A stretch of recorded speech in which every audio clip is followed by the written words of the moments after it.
भाजपाचे चिखली नगर परिषदेचे उमेदवार पंडितराव दादा देशमुख यांच्या प्रचाराला सुरुवात झाली। मोठ्या प्रमाणामध्ये रॅली निघते। आमदार श्वेता महाले सुद्धा या रॅलीमध्ये सहभागी आहेत। ताई आपल्यासोबत आहेत। ताई काय सांगाल? प्रचाराचा नाळ फुटलेला आहे। मोठ्या प्रमाणामध्ये जे नागरिक आहेत, मतदार आहेत, सोबत चालतात, रॅली निघते। काय नेमका प्रतिसाद मिळतोय मतदारांचा? चिखलीकरांनी महायुतीचं सरकार आल्यानंतर चिखलीमध्ये काय काय विकास कामं झालेत हे स्वतः डोळ्यांनी पाहिलेले आहेत। त्याच्यामुळं त्या विकास कामांवरती चिखलीकर खुश आहेत, भरभरून त्या ठिकाणी प्रतिसाद देत आहेत। आमचे सगळ्या उमेदवारांना त्या ठिकाणी आशीर्वाद नक्कीच या विकासाचे त्या ठिकाणी मिळणार आहेत। उद्योग सातत्याने आरोप करतात की चिखली शहराचा कुठलाही विकास झाला नाही। जो झाला तो विकास तो आमदारांच्या, कार्यकर्त्यांचा, ठेकेदारांचा झाला। हे बघा, विरोधकांना आता बोलण्यासारखं काहीच नाहीये। आज जी परिस्थिती भारतीय जनता पार्टीची आहे, 10 वर्षाआधी ती परिस्थिती काँग्रेसची होती। दिल्लीपासून गल्लीपर्यंत काँग्रेसचं सरकार होतं। त्यांच्या कारकिर्दीमध्ये हद्दवाढीचा विषय मार्गी लागला नाही। त्यांच्या कारकिर्दीमध्ये चिखली शहरासाठीची पाणीपुरवठा योजना त्या ठिकाणी मार्गी लागली नाही। त्यांच्या कारकिर्दीमध्ये चिखलीकरांना घरकुल त्या ठिकाणी मिळाले नाही। आज सबका साथ, सबका विकास, सबका विश्वास और सबका प्रयास या ब्रीद वाक्यावरती भारतीय जनता पार्टी सरकार म्हणजे स्थापन झाल्यापासून त्या ठिकाणी काम करत आहे आणि समाजातील प्रत्येक घटकाला त्या ठिकाणी न्याय देण्याचं काम करते।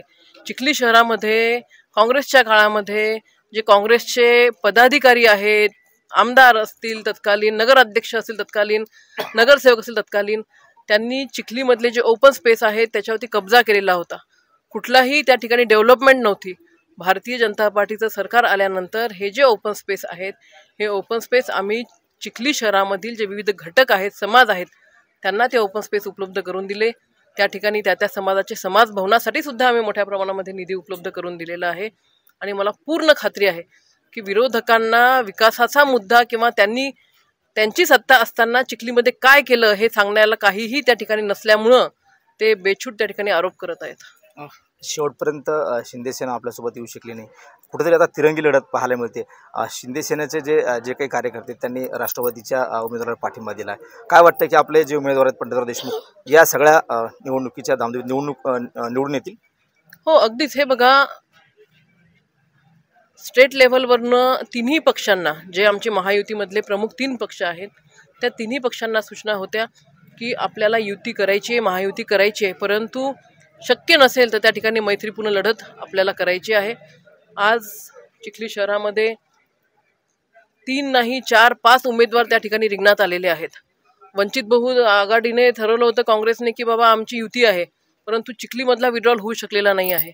बसपाचा या ठिकाणी उमेदवार आहे, तो सुद्धा चांगल्या पद्धतीने टक्कर देत आहे। त्याच्यामुळे नक्कीच ही जी निवडणूक आहे, ही निवडणूक रंगात आलेली आहे, परंतु मी याच्यावरती ठाम आहे की चिखलीकर हे विकासाच्या सोबत राहणार आहेत आणि या चिखलीचा विकास फक्त आणि फक्त भारतीय जनता पार्टीनेच त्या ठिकाणी केलेला आहे। शेवटचा प्रश्न आहे, कुठले कुठले मुद्दे विकासाचे असणारे, आणखी काय करावं असं वाटणार आहे? चिखली शहराचा सध्याच्या घडीला जर का तुम्ही पाहिलं तर 70-80% जे रस्ते असतील, नाल्या असतील, तो विषय आम्ही मार्गी लावलेला आहे। परंतु नाल्यांच्या माध्यमातून आज तक्रार जी येते किंवा नाराजी येते ती फक्त याची येते की नाल्या काढायला कर्मचारी वेळेवरती येत नाहीत। तर पंडित दादा देशमुख जे आमचे भारतीय जनता पार्टीचे उमेदवार आहेत आणि या ज्या प्रभागामध्ये आमची रॅली आहे तेही उमेदवार या ठिकाणी माझ्यासोबत आहेत। नाराजी फक्त एवढीच येते की नाल्या वेळेवरती काढल्या जात नाही किंवा काढल्यानंतर कचरा त्या ठिकाणी कर्मचारी वेळेत उचलत नाही। पंडित दादा आणि त्यांची संपूर्ण टीम जेव्हा नगराध्यक्ष पदावरती या ठिकाणी रूढ होईल त्यावेळेला भूमिगत गटार योजना आम्ही या ठिकाणी करणार आहोत। या भूमिगत गटार योजनेमुळे रोगराई सुद्धा त्या ठिकाणी पसरणार नाही, त्याच्यावरती सुद्धा त्या ठिकाणी नियंत्रण राहणार आहे। काय वाटतं? शेवटचा प्रश्न आहे, या सगळ्या मुद्द्यावरती पंडितराव दादांना निवडून देतील मतदार चिखलीतले? हो, अगदी। सर्वसामान्य जनतेला काय पाहिजे? ही नगरपालिकेची निवडणूक आहे। नगरपालिकेकडनं अपेक्षा काय असते? आमचे रस्ते झाले पाहिजेत, आमच्या नाल्या झाल्या पाहिजेत, आम्हाला त्या ठिकाणी शुद्ध नळाचं पाणी उपलब्ध झालं पाहिजेत, घंटागाडी त्या ठिकाणी आली पाहिजेत। आज चिखलीतच नाही तर संपूर्ण भारतामध्ये मोदीजींच्या नेतृत्वामध्ये पहिल्यांदा घरोघरी जाऊन त्या ठिकाणी घंटागाड्या जात आहेत। काँग्रेसच्या काळामध्ये अशा घंटागाड्या कुठेही जात नव्हत्या। मोदीजींच्या स्वच्छ भारत मिशनच्या अंतर्गत आज ह्या घंटागाड्या प्रत्येक घरासमोर जात आहेत, त्या ठिकाणी कचरा उचलत आहेत। चिखलीकरांची जी 30-40 वर्षापासूनची तहान आहे, ती तहान आज भारतीय जनता पार्टीच्या माध्यमातून 140 कोटी रुपयाच्या पाईपलाईनच्या योजनेतून त्या ठिकाणी त्यांची तहान आम्ही भागवत आहोत। त्याच्यामुळे नक्कीच ही निवडणूक सर्वसामान्य जनतेची आहे. सर्वसामान्य जनतेचे जे प्रश्न आहेत त्या प्रश्नांची आहे. ते प्रश्न आम्ही प्रामाणिकपणे सोडवण्याचा प्रयत्न गेल्या 3-3.5 वर्षामध्ये केलेला आहे आणि त्याच्यावरतीच आम्ही हे निवडणूक लढणार आहोत आणि जनतेचे आशीर्वाद आम्ही प्राप्त करणार आहोत. नक्कीच. तर हे होत्या चिखलीचे आमदार श्वेताताई महाले, ज्यांनी सांगितलं की विकासाच्या मुद्द्यावरच आमचे जे काही नगराध्यक्ष पदाचे उमेदवार असतील किंवा नगरसेवक पदाचे उमेदवार असतील त्यांना जनता जी आहे ते निवडून देईल.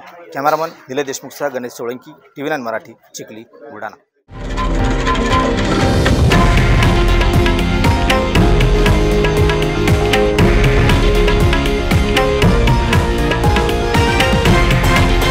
हे आहे देशातील नंबर 1 न्यूज नेटवर्क आणि आपण पाहत आहात TV9 मराठी, एकमेव.